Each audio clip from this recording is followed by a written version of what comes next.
Buen día, mi nombre es Rafael Zúñiga y les daré una breve introducción. Las fuentes originarias en la antigüedad dieron lugar al surgimiento de los sistemas procesales, cuyas características hoy se aplican en todo proceso judicial y en las actuaciones administrativas de las autoridades públicas. De igual manera, los principios tanto constitucionales como los generales del derecho procesal se establecen en la columna vertebral sobre la que se edifica el conjunto normativo que gobierna el derecho procesal, incluyendo el probatorio. Toda norma jurídica, para el caso, de carácter procesal, tiene su cimiento en uno o varios principios, con origen constitucional y desarrollo legal. El principio tiene una característica fundamental de aplicación obligatoria en todo proceso judicial, sin importar la jurisdicción o especialidad jurisdiccional a la que corresponda. Tanto los sujetos procesales como los sujetos de litigio en el curso del trámite procesal deben cumplir el principio o principios que les son inherentes a la actuación que se está surtiendo. Podemos afirmar que a los principios se les considera inmutables e invariables y de obligatoria observancia. Muy buenos días, vamos a presentar las irregularidades frente al caso del delito de hurto simple contra Pepe. Primera, el abogado de Pepe ha tenido dificultades para comunicarse con su cliente antes de la audiencia. Además, se le ha negado el acceso a la evidencia clave presentada por la Fiscalía. Segundo, el juez a cargo del caso ha mostrado un sesgo evidente hacia la Fiscalía, interrumpiendo frecuentemente al abogado defensor. La Fiscalía ha presentado como prueba un video de seguridad de baja calidad que presuntamente muestra a Pepe en el lugar del hurto. Sin embargo, la autenticidad del video ha sido cuestionado. El abogado defensor ha tenido la oportunidad de impugnar adecuadamente su admisibilidad. Los principios que se vieron vulnerados por el delito de Pepe por el hurto simple calificado fueron los siguientes. El principio a la defensa adecuada. ¿Qué quiere decir? Que el abogado de Pepe ha tenido dificultades para comunicarse con su cliente ante la audiencia y no le han entregado el acceso de las evidencias presentadas por la Fiscalía. Esto viola el principio de la defensa adecuada, que garantiza que un acusado tenga el derecho a la asistencia legal y a un abogado que pueda representar su caso de manera afectiva. Segundo principio que se vio violado, principio del juez. El juez a cargo del caso ha mostrado un sesgo evidente hacia la Fiscalía al interrumpir frecuentemente al abogado defensor y permitir objeciones continuas de la Fiscalía, mientras que limitan las objeciones de la defensa. Esto viola el principio de imparcialidad del juez, que existe en que el juez sea neutral y justo ante el manejo del caso, permitiendo que ambas partes presenten sus argumentos de manera equitativa. Otro principio que se ve violado, el principio de la igualdad. ¿Qué quiere decir? La parte defensora es interrumpida constantemente obstaculizando sus alegatos. Se evidencia la vulneración de la perfecta igualdad entre los contendientes. En el campo del proceso, la igualdad significa paridad de oportunidades, herramientas y la de la audiencia. De modo, la norma que regula la actividad de una parte antagónica no puede constituir respecto a la otra una situación de ventaja o de privilegio. Ni el juez puede dejar de un tratamiento absolutamente similar a ambos, contendientes aún más al juez teniendo que ver. El otro principio que se ve vulnerado, derecho a un juicio justo.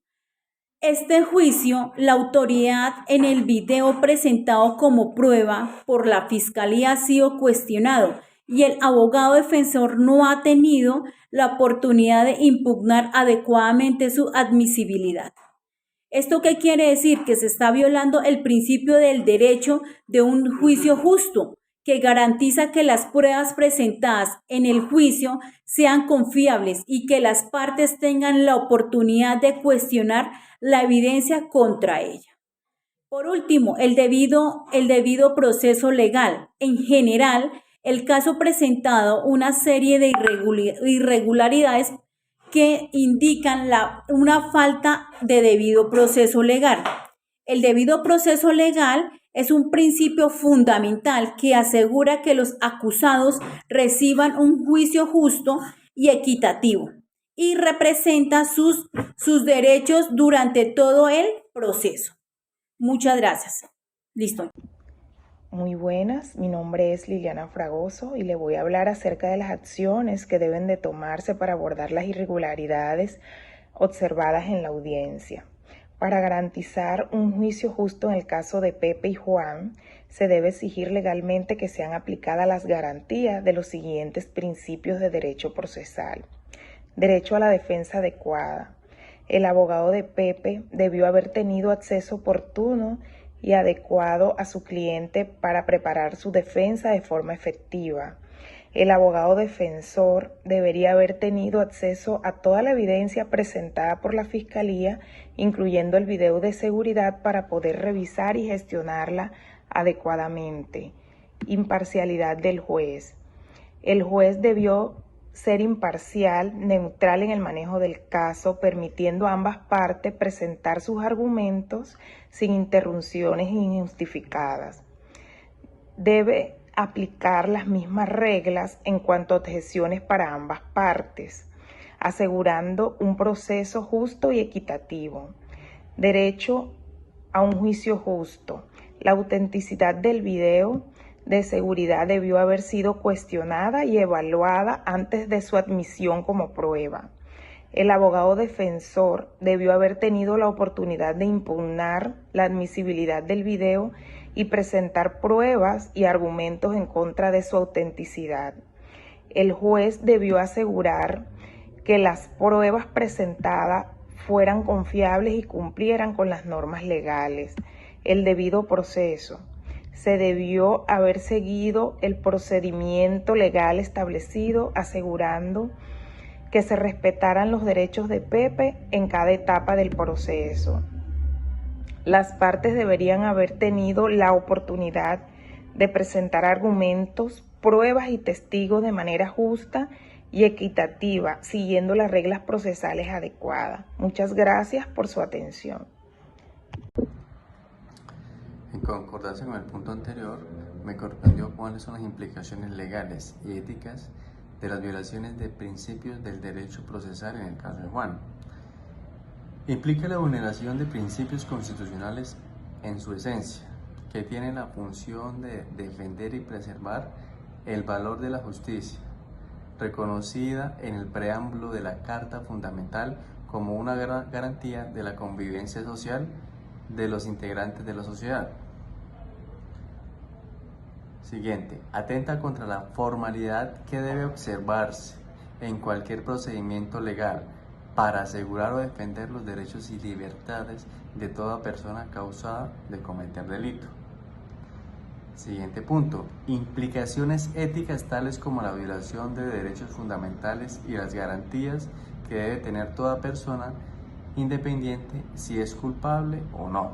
Y por último, incurrirá en prevaricato, que se refiere a la manifestación injusta o contraria a la ley, proferida por el servidor público en ejercicio de sus funciones y abusando de poder, la cual conllevará a serias sanciones penales. Podemos concluir que el proceso es el mecanismo idóneo que establece un plano de igualdad entre el pretendente y el resistente, para que el reconocimiento o amparo de un derecho sea resuelto por el Estado bajo el imperio que se ha entregado por el contrato social. El proceso debe ser observado, entendido y analizado de acuerdo con el derrotero histórico, lo que implica que su estudio no debe ser contextualizado con la actualidad, sino con la época y la clase del Estado.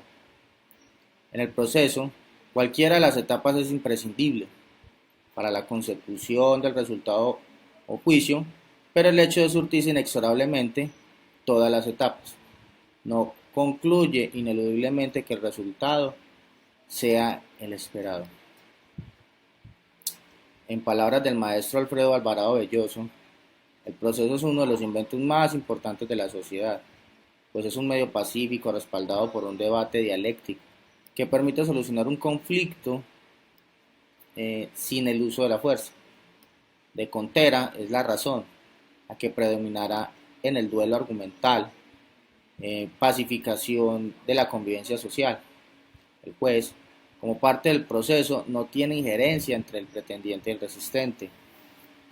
Se caracteriza por imparcial, por no tener motivo subjetivo o personal en el resultado del conflicto y no tener grado de obediencia o subordinación más que el que impone el mandato de la ley.